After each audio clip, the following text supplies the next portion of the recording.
Loyalty and busy schedules are everything in your salon or spa business.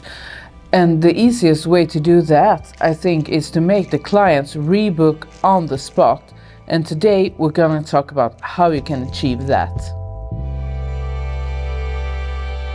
And if this is the first time you're watching us, my name is Mia Erlandsson. And I'm John Hallberg, and this is where we share the best ideas and strategies to help you grow your salon or spa business. So if you're interested in that, hit the subscribe button so that you don't miss out when we share new content here. So making sure that your clients are rebooked for their next appointment before they leave is really important. It helps with loyalty, like we talked about earlier. We know that if people have another appointment booked, they're more likely to stay loyal to you.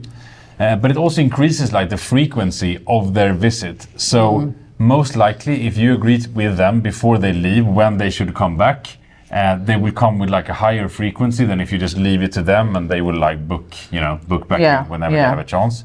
So that's also a great value. I think it maybe if they usually come 6 times a year. But if you book in on the spot every time, maybe that will increase to 8 times a year. So we'll get 2 more appointments per year of your already existing clients.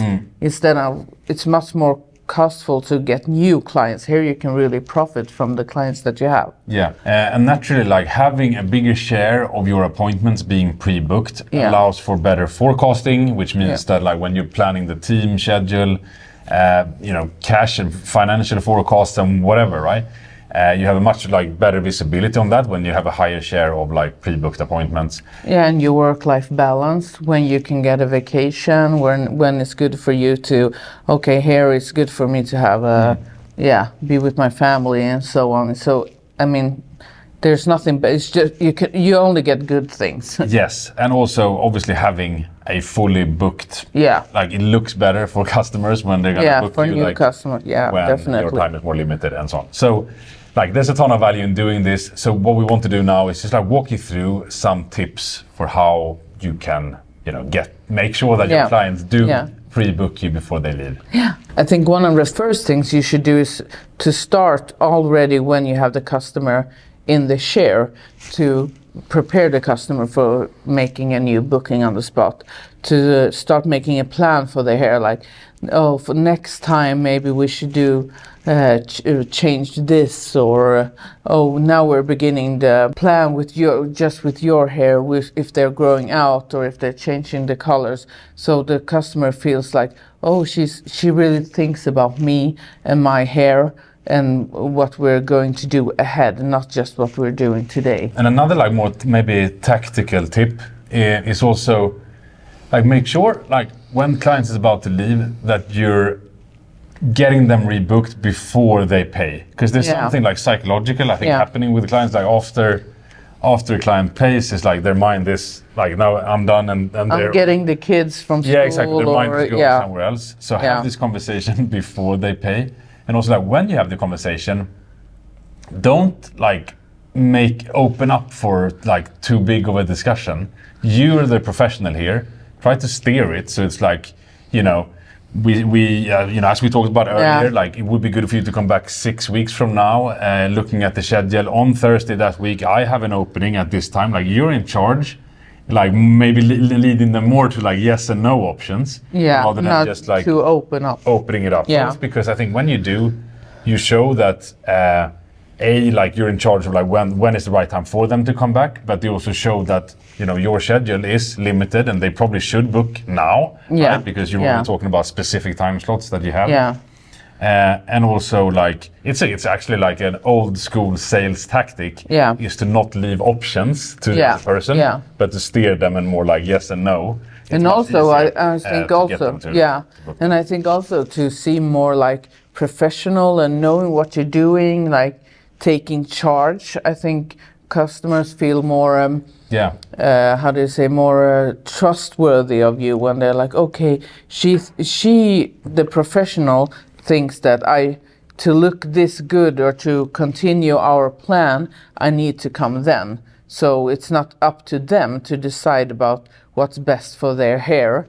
I mean, they come to you, pay you to know what's best for their hair. But I mean, I guess, and sometimes people are hesitant, right? Yeah. So, like, And I think also it's important to maybe equip the team, yeah, to your staff, to know how to approach this type of, when they're like, I can just look online, or I don't know how my schedule looks in 10 weeks from now. We can always say, but we can always book a time right now, and in a few weeks, if something comes up, you can always reschedule, and it's easier because you know that you have a time. For instance, if you book now, I have this and this openings. Those openings usually are booked when you just call a week ahead.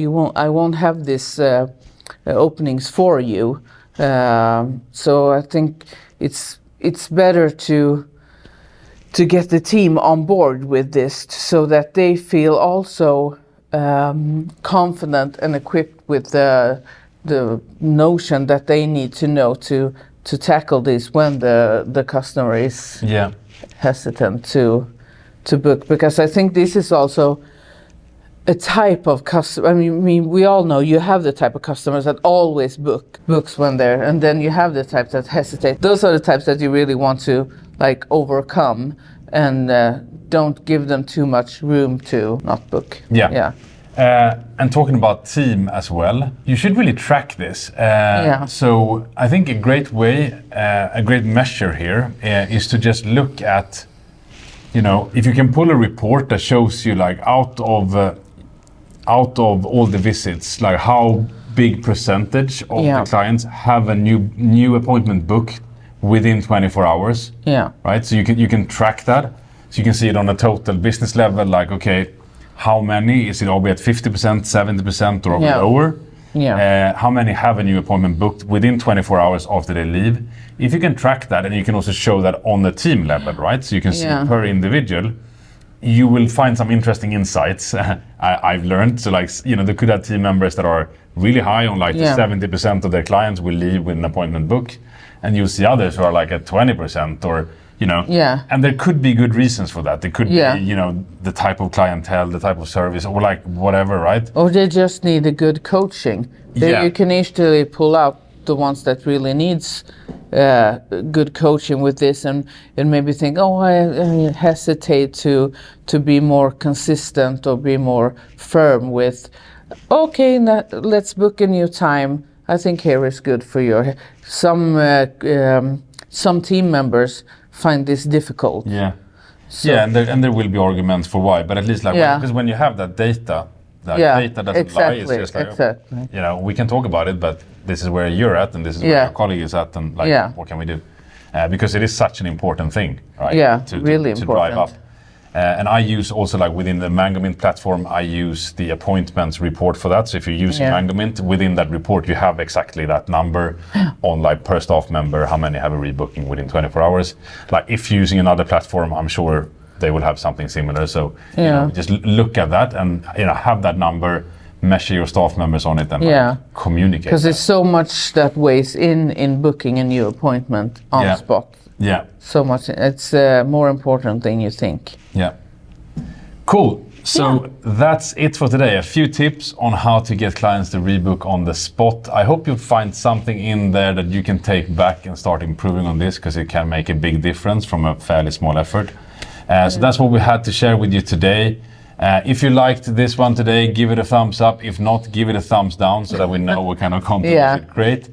And we look forward to seeing you here on the channel in an upcoming video.